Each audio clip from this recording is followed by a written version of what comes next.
Have you noticed when we, the ordinary people, are being oppressed, leaned on by the high and mighty, we can very easily resort to feeling helpless and oppressed and mistreated, rather than stopping for a minute to analyze just who is being manipulated by whom.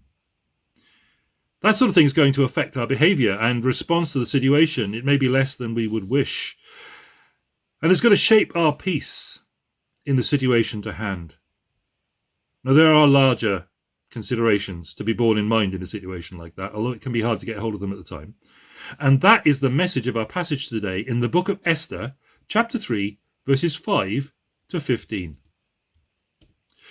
What we've got going on here is a man's response to somebody not bowing down and kowtowing to him. So first of all, Haman's fury is detailed for us in verses 5 to 6 of Esther chapter 3. Here's how it goes. When Haman saw that Mordecai would not kneel down or pay him honor, he was enraged.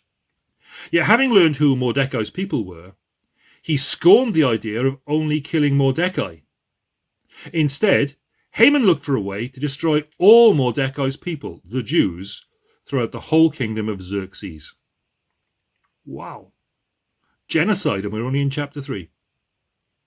What do you read into that situation that's just been described for us there? You see, this is a story, a drama being worked out before our mind's eye, and we're supposed to use our imagination to understand what's going on to inform our understanding of the world and our experience. So standing back and thinking it over, what do you see here in this man Haman's response when Mordecai won't bow down to him and pay him honor, obeisance? Well, I think what I see here is a little man inhabiting a big man's position in politics. We've seen already he's a bit of a social climber, this Haman, working his way in to get prestige and honor by currying favor at the court.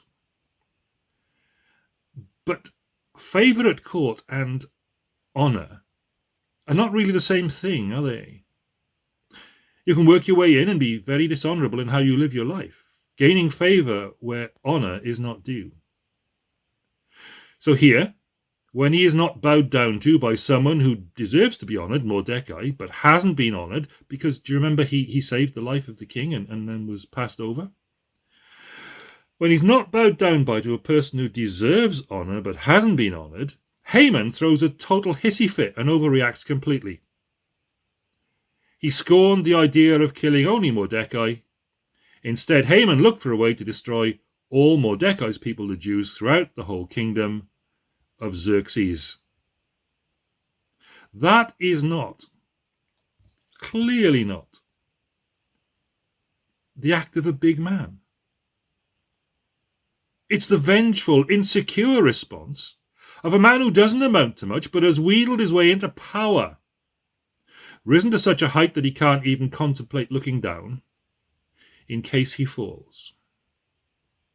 He's not secure enough to just have a word with Mordecai to see if they can sort it out. Drunk on power, but unsteady on his feet, Haman decides he's going to obliterate Mordecai's race.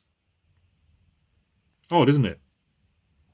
How so many autocratic rulers have been men of small stature. Well, this malice, secondly, is a slow, simmering malice on the part of Haman. Verse 7. Esther had been queen for 5 years when Haman brought his malicious accusation. Esther 3:7. In the 12th year of King Xerxes, in the first month, the month of Nisan, the pure, that is, the lot, was cast into the presence of Haman to select a day and month. And the lot fell on the 12th month, the month of Adar. Haman, like many insecure people, I guess, was a superstitious man, a superstitious human being. So he casts the lots. Now, of course, there are people of biblical faith in the Old Testament who also cast lots to discover God's will. In those Old Testament days, the Holy Spirit had not been given at Pentecost in the way Joel 2 prophesied that he would. So Joshua cast lots before the Lord to work out, to discover how to divide the land between the tribes of Israel, very famously in Joshua 18, verse 6, and so on. But what matters at that point, in the developing history of God's relationship with his people, is who you are casting lots before. Here, and it's the only time in the Bible, the Hebrew word pur is used. The Hebrew word Purim, we later learn in the book, is the name given to the Jewish festival that celebrated the deliverance that finally comes to God's people at the end of the book. But the usual word for these dice, by which the propitious course of action was discovered, is goral. And there's plenty of that being thrown around, as it were, in the Bible. It's perfectly legitimate in those Old Testament times when it is the God of the Old Testament whose will is being sought by his pre-Pentecost people. The important thing is who you are trying to get answers from. Well, Haman wasn't trying to get answers from the God of the Bible. And the other thing to notice here is that whilst Haman starts casting lots in the first month, the month of Nisan, when the Jews celebrate the Passover, they continue to cast lots about this day after day, month after month, and it's the 12th month, the month of Adar, before they get the indication from the forces behind pagan Persian religion that now is the time to move against Mordecai's people, God's people as we know them to be. This was a simmering, settled malice. Verse 7. Well, when he got the result that he wanted, Haman approached the king in verses 8 to 9. A certain people are brought to the Persian king's attention, and those singled out people are characterized as both at the same time inconsequential people and a threat. There's a really well thought out bit of monarch manipulation going on here. And that manipulation has the ear of the king. But just as with Menucan in the monarchy in Esther chapter 1, the manipulation going on here is clear and tangible. It is clever, but it isn't good. The people to be persecuted are characterized carefully as a threat to the power the king cherishes, but which the king has so publicly, so recently failed to maintain. In the campaign, he's summoned his clients to put so much time into, so much energy, so much effort for the conquest of Greece. A campaign that has for the second time quite recently failed spectacularly. And Haman plays on the security of the king and his consciousness of the state of the royal finances. There's a people that Haman wants to see wiped out, because Mordecai, who is one of those people, hasn't pampered Haman's ego. So Haman first characterizes and isolates these people to build prejudice against them. First of all, he says they are scattered. Well, if they're scattered, they're going to be vulnerable, inconsequential people. But they're being characterized as those with tentacles everywhere at one and the same time. And the idea is being built that they could be a threat. Just think of people groups that have had opinion dangerously turned against them in modern history by being first characterized in this way. Vulnerable people, but with tentacles threatening everywhere. Secondly, firstly, they're scattered. Secondly, they don't fit in. Don't fit in. Haman convinces Xerxes that these people are dangerous to the unity of his empire, a unity threatened by the stresses caused by the losses the empire's client kings have suffered in the wars, simply because this people being stigmatized don't fit in. Here's how. They're characterized as separatist, different and disobedient, a threat to the unity of the state, they see. Firstly, they keep themselves separate. Now, here's a perennial snag. I was at a Christian meeting this week where the suggestion was being made that people would understand what Christianity was about better if Christians didn't refer to themselves as Christians, but as followers of Jesus. And just in quiet discussion with a brother afterwards, I ventured the view that whilst that might work well in other cultures, I had in mind the southwestern states, perhaps the USA. To do that in our culture here was almost guaranteed to be misunderstood, because I'm a follower of Jesus would stand out as being weird. And somebody said, but as Christians, we're supposed to be weird. No, hold it there. Because as far as Christian living in our world is concerned, there's a right and a wrong sort of weird, isn't there? I tend to think it's the right sort of separate the author of Esther has got in mind here, because there is such a strong theme of covenant going on in this book at this time. And it was one of God's covenant stipulations that his people should be separate from the other nations and consecrated, set apart for him. But that's going to be counted, an accusation, if you like, against God's people. If you're coming at it from Haman and King Xerxes' perspective. Firstly, they keep themselves separate. Secondly, their customs are different. You see, Haman is saying, keeping themselves separate, that's not all that threatens your position of power here. Their customs are different from the ones we seek to unite our lovely empire with. Customs. Unity.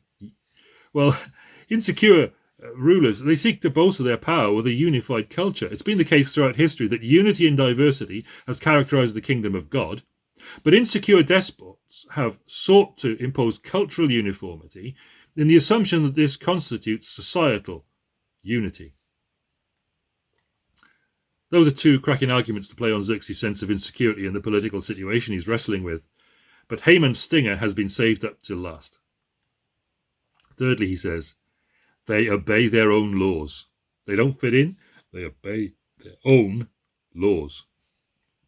Now then, these people, that he still hasn't called by name, by the way, keep hold of and obey their own laws. This strikes a blow, or would be clearly perceived to, at the heart of the Persian state.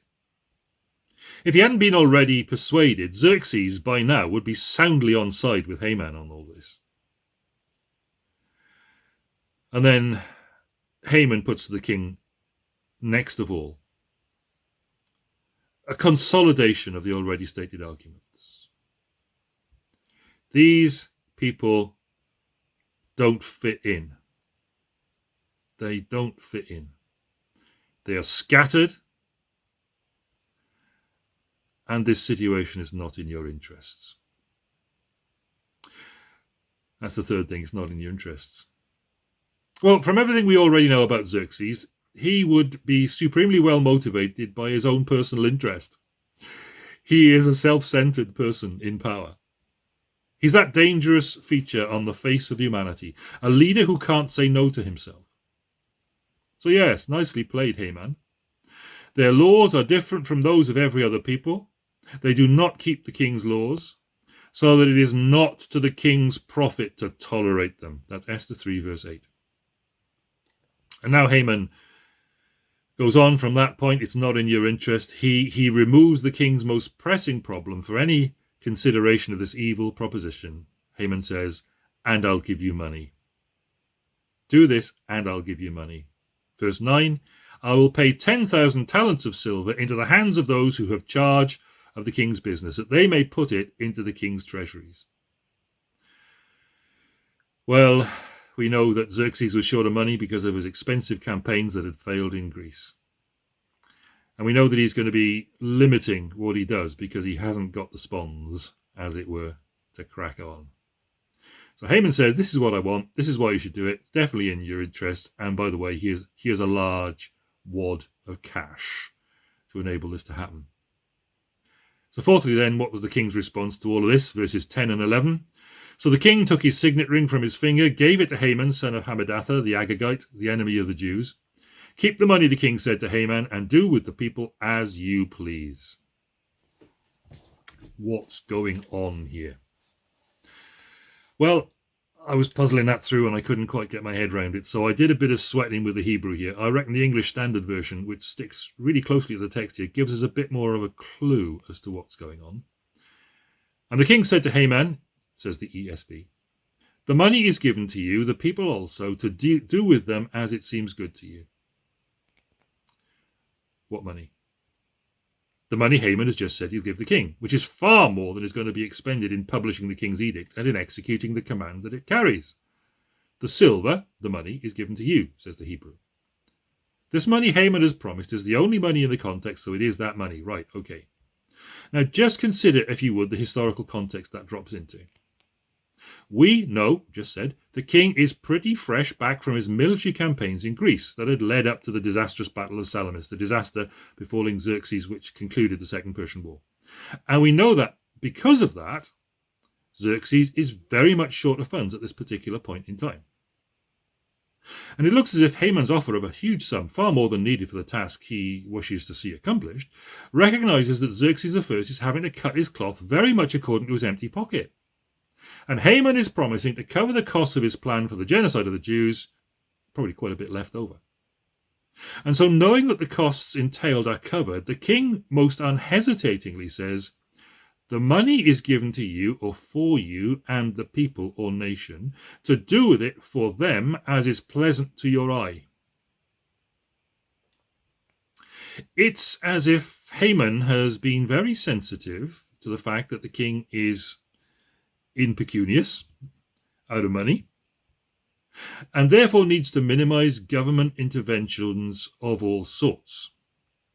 But now that Haman is putting up the sponsorship, Xerxes will be happy for this to happen, and he hands over the financial gift of Haman and the people or nation that Haman wants to clobber to do to them whatever pleases your eye. Now, of course, I'm not a great Hebrew scholar, and I've seen this idea in none of the commentaries, but I've sweated over the words on the page, and I've used my imagination to try to enter into what's going on in the story. I reckon what's going on is that Haman has made it easy for the king to do what he's asking the king to do, presented a solution, not a problem, and thereby manipulated this powerful but poor despot to favour Haman, the Agagite's evil plan. And that's what underlies the king's response. So the king took his signet ring from his hand, gave it to Haman, the Agagite, the son of Hammedatha, the enemy of the Jews. And the king said to Haman, the money is given to you, the people also, to do with them as it seems good to you. Now, what happens next is Haman, he does not hesitate for a minute. But fifthly, he positively leaps to put his evil plan in action. Verses 12 to 15a, administering the malice. Verse 12 tells us, then on the 13th day of the first month, the royal secretaries were summoned, and they wrote out in the script of each province and in the language of each people all Haman's orders. To the king's satraps, the governors of the various provinces, the nobles of the various peoples. These were written in the name of Xerxes himself and sealed with his own ring. You see, Haman had waited 11 months consulting their pagan gods for the propitious day. But immediately he sent out the decree sealing their fate. Ironically, get this, on the very day before Passover. He did it on the 13th of Nisan. Passover is the 14th. And the decree sent out orders all Persian citizens to take up arms on the appointed day and slaughter their Jewish neighbours, regardless of their age or their gender. And that decree is sent right throughout the empire to every inhabitant in their own language. Now, the malice of that is highlighted as Haman is again referred to in terms of the ancient enmity. Verse 10, the king took his signet ring from his finger and gave it to Haman, son of Hammedatha, the Agagite, the enemy of the Jews. The Agagites were, we've seen this before, in this habitual and long-running historical enmity with the Jewish people. So now the mass citizenry of the Persian Empire is about to come down on the people of God because Haman's pride led him into such great malice. That's the thing to notice here. We see this in the world around us. Haman's need to be honoured and shown outward respect cuts up rough. Very like the situation in chapter 1, where Memucan, unmoderated need for honour and respect as the man in the home, motivates the king's decree that wives throughout the empire should respect their husbands. It really seems that Memucan's fear of losing respect at home led him to stir up the situation between Xerxes and Vashti, his previous wife, sending the issue reverberating through every part of the empire. And now the failure to show commanded respect by one Jew, Mordecai, sends a murderous edict against all the Jews reverberating throughout the entire Persian Empire. And it all leads Karen Jobes to comment in her commentary. A sub-theme of the Esther story is that when such maniacal need for honour and respect is coupled with absolute power, the result is oppression and injustice. People this maniacal, this manic-like need for honor and respect, mixed with absolute power, it really does result in oppression and injustice. And it's coming down in Esther 3 on all the people of God. If Mordecai had been honored properly at the time that Mordecai should have been, because he foiled the plot against the king, do you remember that? Foiled the plot against the king, but really wasn't honored, while Haman instead was. If that hadn't happened, then Haman would not have been able to rise to power and perpetrate this further gross injustice against Mordecai and the Old Testament people of God. The injustices against God's people are piling high by now. Both Esther and Mordecai, though, are in this position because of the injustice and wickedness of others. And they can't see what lies in the future for them. So they have no idea that the position they've been brought to is one that is going to enable them, this very position is the very one that enables them to become the future deliverers of their people in God's good providence. That's why they're in this situation, which looks so bad, but that God means for good. Remember the words of Joseph to his brothers in Egypt when they came down there and he revealed himself to them and all that had happened. They thought they'd killed him and they hadn't. He said, yes, you did this, but God meant it for good. Well, Haman had cast lots to discover from his pagan Persian gods how to get what Haman wanted. And that's what pagan worship seeks, and that's how paganism works. It's about how to get what a person themselves wants in so many ways. But Proverbs 16:33 helpfully teaches us, the lot is cast into the lap, but its every decision is from the Lord. Haman cast the lots to discover the best date to annihilate the Jews, but the Lord had already determined and promised in Exodus 17:8-15 that after the Passover he would save his people from being destroyed by the Amalekites. That's Haman's people. The Agagites were part of the Amalekites, you see. God would save his people from being destroyed by those people from generation to generation. And Haman's plot to wipe out the Jews on Passover Eve, the celebration of deliverance from Egypt, which was going to get thwarted, would be deeply ironic. There's a biblical history, you see, to threats against God's people. History shows that there is a force at work in the world bent on the destruction of God's people, working through Egyptian pharaohs, Agagite sons of Amalek, and Roman emperors too.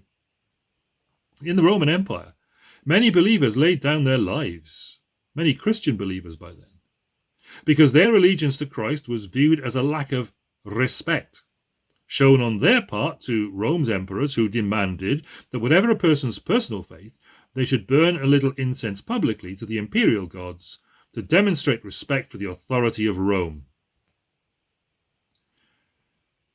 Now, life under worldly rulers can to this day be precarious for those who acknowledge God's supreme sovereign authority, where it is not in the king's best interest to tolerate the people of God.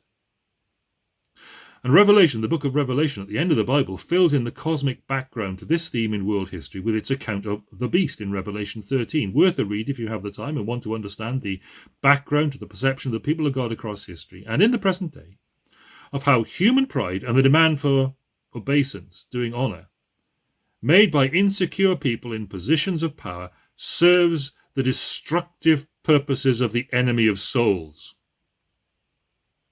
But Revelation, Esther too, in its own unique way, goes on to show that above and beyond all this work of the force that is opposed to God and his people, the evil force that demands to be respected, there operates an even greater force, a greater power, the power of the Almighty, that actually directs the entire course of human history and is powerfully at work to save and redeem God's cause and God's people.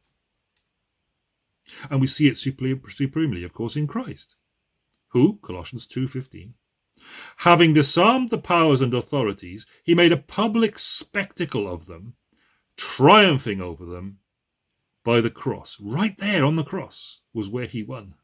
Amazing, isn't it? When he was suffering most, when he was so openly despised and rejected, when he seemed most thoroughly vanquished and defeated. What, a crucified Messiah? His cross formed the steps back up to his throne. and bought the redemption of his people. And all the while, the Haman types in his world had no idea what it was they had done. But even amongst those looking on, their actions breed perplexity and confusion. And that's precisely where this episode concludes in Esther 3. Because the conclusion in verse 15b of Esther chapter 3 is a conclusion of contrasts, a very revealing one. Verse 15b, and the king and Haman sat down to drink, but the city of Susa was thrown into confusion. There's a real punch to the way this episode concludes there. Firstly, the response of the citizens of Susa. The people of the city of Susa, this capital, this moving capital of the Persian Empire, but this is one of the ones. It was a winter one because the summer was far too hot to be there. The people of this city of Susa then, hearing about this stuff that Haman and the king had done, were stunned and perplexed. Now, some translations go with the word bewildered. They fell into a state of complete confusion. This edict against these small, scattered, vulnerable-looking people in the empire, this tribe, I suppose, they would have been looked at. This final statement of verse 15, it's a sad commentary on the pathetic disregard of despots for the human misery and suffering they sometimes inflict on those who are helpless to resist their power. And here, while common people braced for the reckless loss of life and property that was about to begin in bewilderment and confusion, the perpetrators went about their mundane activities as though nothing of importance was happening. Why were they, the people, so perplexed? Well, there could well be more to it. Here's again a little bit of the historical background. You see, in 550 BC, Cyrus, the king of Anshan, founded the Achaemenid Empire by conquering the kingdom of Media. And during Cyrus's reign, from 550 to 530 BC, the Achaemenid territory stretched out then from the Balkans to Central Asia. Huge. The Achaemenid Empire was the largest empire by percentage of world population in history. By percentage of world population, the biggest empire in history. Approximately 59 million of the world's 112 million people at the time, that is 44% of the world population, lived under its rule. Why am I telling you this? The thing is this, as well as being the largest and most far-flung, it was also the most diverse and pluralistic empire in the world at the time, unifying different nations, tribes, language, cultures, and religions. And cultural and religious tolerance was one of its clearest and most conscious defining characteristics. Here's the thing. It was an empire built and held together in such diversity, not on an enforced unity created by repression. You couldn't have done it. But on a unity born of remarkable tolerance. Now, how should we have guessed this? One of the most important events that happened during the reign of Cyrus was his defeat of the Babylonian king Nabonidus and subsequent conquest of Babylon. This conquest was important for two reasons. First, it gave Cyrus control of strategic trade routes in the region. Second, it spurred Cyrus to issue a charter. It's known to us as the Cyrus Cylinder because they put things on cylinders, wrote them down, when they wanted them to last, lasting laws. This charter then, the Cyrus Cylinder, proclaimed Cyrus's views on the rights of the nations and people under his rule. And that Cyrus Cylinder, it's a bit of a constitution really. First of all, that piece of, let's say, constitutional law describes how Cyrus and his army had conquered Babylon, defeated Nabonidus, and it then promises freedom of religion and worship for the diverse groups of people living in the Achaemenid Empire. And lastly, the cylinder grants permission to those who were transferred to Babylon as prisoners of war to return to their homeland. Now, of course, one of the groups allowed to return was the Jewish people. We read about that in the book of Ezra. The emperor even gave them financial and political support to return to their homeland, rebuild the temple in Jerusalem. And for these reasons, the Cyrus Cylinder is an important legal document in history, supports religious freedom and tolerance. It was part of the laws, the most fundamental laws of the Persians and Medes, which cannot be changed. But here is Xerxes I running roughshod over his grandfather Cyrus's cylinder which was far more than a piece of legislation. It was the very foundation on which the peace and unity of the Persian Empire had been built. And now it was going to be serious for the Jewish people, this thing that Haman had managed to secure, this edict to kill this people group. But the perplexity of the people of this cosmopolitan city of Susa is totally understandable when you realize the seriousness of what these bad boy despots who are now running the show at Susa had just done. It was as if the sky was falling on their heads, let alone on the heads of the Jewish people. It made no sense, even in the context of contemporary politics. It was clearly wrong and unwise, even to contemporaries living outside and watching the political process against the Jews. Doesn't that sound familiar? But all the while, the insecure despots partied on, oblivious to the lack of wisdom and the forces at work in the world that were actually manipulating them. The response of both Xerxes and Haman, verse 15b, here's the contrast. The people were utterly bewildered. The king and Haman sat down to drink, but the city of Susa was bewildered. So the rulers who just legislated to begin total genocide against God's people saw nothing odd about what they were doing, went back to business as usual, party time at the heart of Persian politics. All the while, they were undermining the cohesion of the Persian Empire. Even the peasants could see the Persian Empire was both out of order and heading for trouble here. And the sense of these two guys, Haman and Xerxes, their sense of ultimately being in control is about to be revealed by their experience in life as the vain illusion that it actually is. Oh, they party on. They have no clue about the realities of the situation. The harem is full of girls, the cellars are full of wine, and look at what big wigs we are. That's their philosophy of life. Secure in their supposed mastery of doing life. But the citizens of Susa are like the chorus in a Greek tragedy. They see the vulnerability and the fragility of the whole house of cards of such arrogant human life, persecuting the people of God. And there is the citizenry of Susa, as if from the wings on the stage. While downstage, front center, the self-centered, self-righteous and self-sufficient dream walk and party on about the actual situation.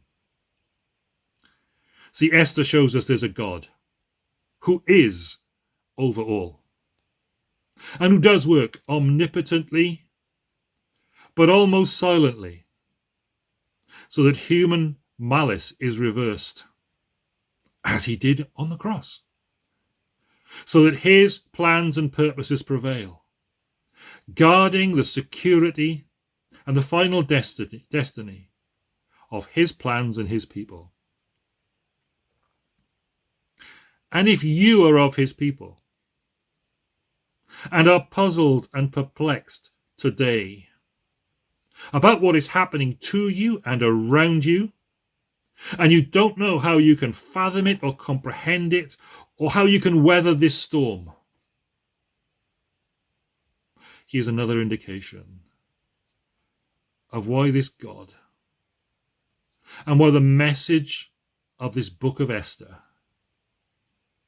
is for you. God bless you. Have a great week.